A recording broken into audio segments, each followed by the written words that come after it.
ये तस्वीरें गवाह हैं इस बात की कि एक नई उम्मीद की लहर एक बार फिर उठी है। हर आंख में राहत है, हर चेहरे पर मुस्कान।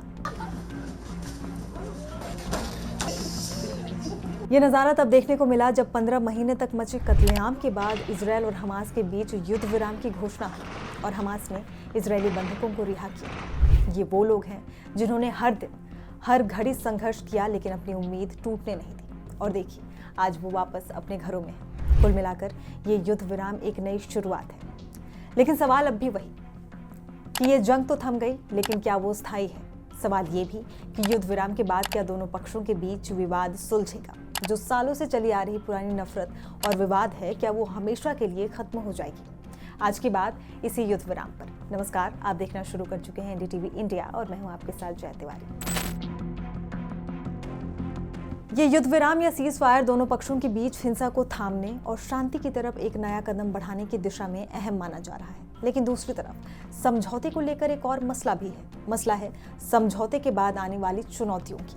हालात को देखते हुए सीज फायर समझौते के बाद पहली बड़ी चुनौती ये सुनिश्चित करना है कि युद्ध विराम कायम रहे। दोनों ही पक्षों के बीच विवाद सुलझाना सरल नहीं है। 3 चरणों में किए गए इस युद्ध विराम समझौते में पूर्ण युद्ध विराम, गाजा से इजरायली सेना की वापसी और बंधकों की रिहाई शामिल है। लेकिन कुछ जानकारों को डर है कि 42 दिनों का पहला चरण खत्म होते ही जंग फिर से शुरू हो सकती है और फिर से मध्य पूर्व में बहुत गहरे परिणाम देखने को मिल सकते हैं। कारण इजरायल हमास के बीच लंबे समय से चले आ रहे संघर्ष की बात है। जो स्थिति है वो पहले से ज्यादा कड़वाहट भरी है।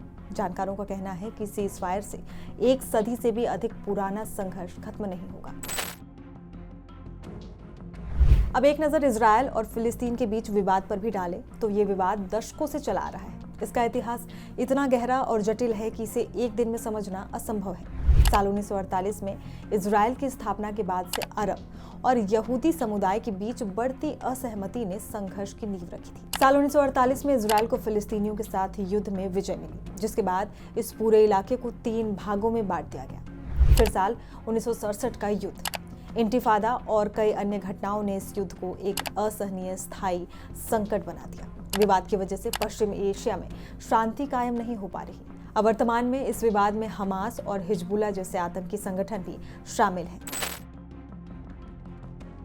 कई बार संघर्ष विराम की घोषणाएं की गई, शांति वार्ताएं आयोजित की गई, लेकिन सभी प्रयासों के बावजूद हिंसा की आग बुझ नहीं पाई। समझौते की जगह हर एक नए दिन सिर्फ नफरत को जन्म दिया गया और धीरे धीरे दोनों पक्षों के लिए ये संघर्ष जीवन और मृत्यु की लड़ाई बन गई। परिणाम हजारों निर्दोष लोगों की जानें गई, घरों के टूटने, परिवारों के बिछड़ने और बच्चों के मासूम सपनों का चुराया जाना इस युद्ध का हिस्सा बन गया। इजरायल और गाजा के लोगों ने सालों तक डर और आतंक में अपना जीवन बिताया है, लेकिन इस युद्ध विराम के बाद लोग शांतिपूर्ण और सुरक्षित भविष्य की उम्मीद कर रहे हैं।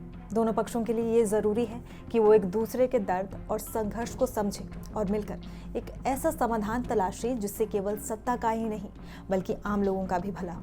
राजनीतिक जानकारों की माने तो इस युद्ध विराम से हत्याएं तो रुक सकती हैं, लेकिन 1 सदी से भी अधिक पुराना संघर्ष शायद कभी खत्म ना हो। इस वीडियो में फिलहाल इतना ही, लेकिन ऐसे ही तमाम वीडियोस के लिए आप देखते रहिए एनडीटीवी इंडिया। नमस्कार।